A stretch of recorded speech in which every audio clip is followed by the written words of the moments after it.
Hello, എല്ലാവർക്കും സുഖമല്ലേ?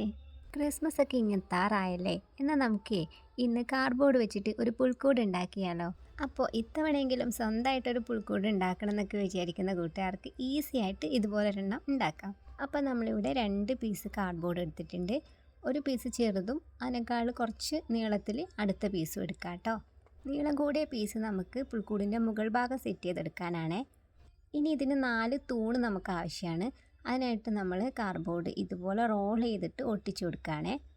അപ്പോൾ നമുക്ക് ഒരേ അളവിലുള്ള 4 തൂണുകൾ ഉണ്ടാക്കണം. അപ്പോൾ ഇതേ കാർഡ്ബോർഡ് അടുപ്പിച്ചടുപ്പിച്ച് വെച്ചിട്ട് ഇങ്ങനെ ചെറുതായിട്ട് മടക്കി കൊടുക്കുക. ഉള്ളിൽ ഹോള് വരാത്ത രീതിയിലാണ് നമുക്കിത് മടക്കി എടുക്കേണ്ടത്. പിന്നെ ഗ്ലൂ ചെയ്തിട്ട് ഒന്ന് ഒട്ടിച്ചു കൊടുക്കാം. അപ്പോൾ നമ്മളിവിടെ 4 പേപ്പർ റോളുകൾ ഉണ്ടാക്കിയിട്ടുണ്ട്. ഇനി ഇതിൻ്റെ മുകളറ്റം നമുക്ക് ക്രോസ് ആയിട്ട് കട്ട് ചെയ്ത് കൊടുക്കണം. അപ്പോൾ ഇത് ഇതുപോലെ ചെറുതായിട്ട് ഒന്ന് ക്രോസ് ചെയ്ത് കട്ട് ചെയ്ത് കൊടുക്കാം കേട്ടോ. പുൽക്കൂടിൻ്റെ ആ ഒരു മുകൾ ഭാഗം നമുക്ക് ഒട്ടിച്ചെടുക്കാൻ എളുപ്പത്തിന് വേണ്ടിയിട്ടാണ് ഇങ്ങനെ കട്ട് ചെയ്തെടുക്കുന്നത്. ഇനി നമ്മൾ നേരത്തെ എടുത്ത് വെച്ച ആ ഒരു കാർഡ്ബോർഡ് പീസിലേക്കായിട്ട് ഈ ഒരു പേപ്പർ റോള് അതിൻ്റെ 4 സൈഡിലുമായിട്ട് ഒട്ടിച്ചെടുക്കണം. നേരിട്ട് വേണമെങ്കിൽ ഗ്ലൂ ചെയ്തിട്ട് ഒട്ടിക്കാം. അതും അല്ലെങ്കിൽ നമുക്കിതുപോലെ 4 സൈഡിലും ഒരു ഹോൾ ഇട്ട് കൊടുക്കുക. ഇനി ആ റോളിൻ്റെ അടിവശത്ത് ഇതുപോലെ ഗ്ലൂ ചെയ്തിട്ട് ഈ ഒരു ഹോളിനുള്ളിലേക്ക് ഇറക്കി കൊടുക്കുക. ഒട്ടിക്കുന്ന സമയത്ത് ഒരു കാര്യം ശ്രദ്ധിക്കുക, നമ്മൾ ആ ഒരു സ്റ്റിക്കിൻ്റെ മുകൾ ഭാഗം നമ്മൾ ക്രോസ് ആയിട്ട് കട്ട് ചെയ്യുന്നല്ലോ, ആ ഭാഗം പുറത്തേക്കായി വരുന്ന രീതിയിൽ ഇതുപോലെ ഒട്ടിച്ചെടുക്കുക കേട്ടോ. അപ്പോൾ നമ്മുടെ പുൽക്കൂടിൻ്റെ തൂണൊക്കെ സെറ്റായിട്ടുണ്ട്. ഇനി ഇതിൻ്റെ റൂഫ് കൂടി ചെയ്തെടുക്കണം. അപ്പോൾ നമ്മൾ നീളത്തിലെടുത്ത ആ ഒരു കാർഡ്ബോർഡ് പീസ് നടുവിലൂടെ മടക്കി കൊടുക്കുക.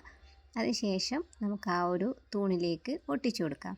ആ ഒരു തൂണിൻ്റെ അറ്റത്ത് ഗ്ലൂ ചെയ്തിട്ടുണ്ടായിരുന്നു. പിന്നെ അത് പെട്ടെന്നൊന്ന് സെറ്റായി കിട്ടാനായിട്ട് നമ്മൾ മുകളിലൂടെ ഒരു മുള്ളാണി വെച്ചിട്ട് ജസ്റ്റ് ഒന്നിങ്ങനെ തറപ്പിച്ച് കൊടുക്കുന്നുണ്ട്.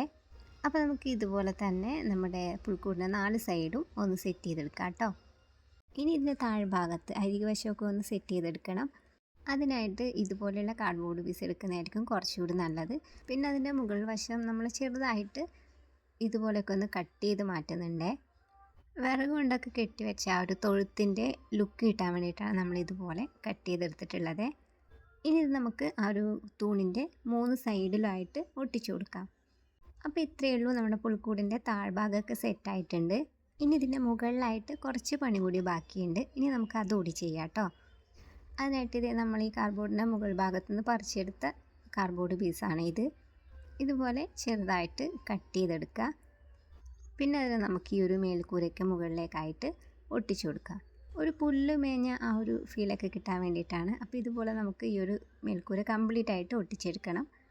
പിന്നെ ഒരു സ്റ്റിക്കോ പെൻസിലോ എന്തെങ്കിലും വെച്ചിട്ട് ആ ഒരു പേപ്പർ ഇതുപോലെ ഒന്ന് ചെയ്ത് കൊടുക്കുകയാണെങ്കിൽ കുറച്ചുകൂടി ഭംഗിയുണ്ടാവും കാണാനായിട്ട്.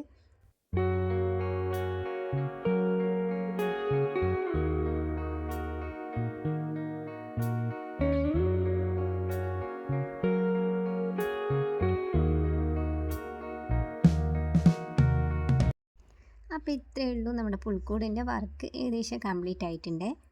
സംഭവം എളുപ്പമല്ലേ? നമുക്ക് ഏകദേശം ഒരു കാർഡ്ബോർഡ് ബോക്സ് കംപ്ലീറ്റ് ആയിട്ട് പോലും വേണ്ട കേട്ടോ ഇത് ഉണ്ടാക്കിയെടുക്കാനായിട്ട്. ഇനി നമുക്കിതിൻ്റെ ഉൾവശം കൂടി ഒന്ന് സെറ്റ് ചെയ്തെടുക്കാം. അപ്പോൾ ഇതൊക്കെ ഞാൻ സ്റ്റിക്കേഴ്സായിട്ട് കട്ട് ചെയ്തെടുത്തതാണ്. ഇതിൻ്റെ അടിവശത്തായിട്ട് നമ്മൾ ഡബിൾ ടാപ്പ് ഒട്ടിച്ചിട്ടുണ്ടായിരുന്നു. അപ്പോൾ ഇതിങ്ങനെ പീൽ ചെയ്ത് കഴിഞ്ഞിട്ട് ഒട്ടിച്ചു കൊടുക്കുകയാണ്. കാർഡ്ബോർഡ് പീസ് തന്നെ കട്ട് ചെയ്തിട്ട് വൈക്കോല് പോലെയൊക്കെ തോന്നിക്കാനായിട്ട് അതിനകത്തൊക്കെ ആയിട്ട് ഇട്ട് കൊടുത്തിട്ടുണ്ട്. കൂടുതലായിട്ട് അങ്ങനെ അലങ്കാര പണികളൊന്നും ചെയ്ത് കൊടുത്തിട്ടില്ല. പിന്നെ ലൈറ്റ് കൂടി സെറ്റ് ചെയ്യാം. അപ്പോൾ ഇതാണ് നമ്മുടെ പുൽക്കൂടിൻ്റെ ഫൈനൽ ലുക്ക്.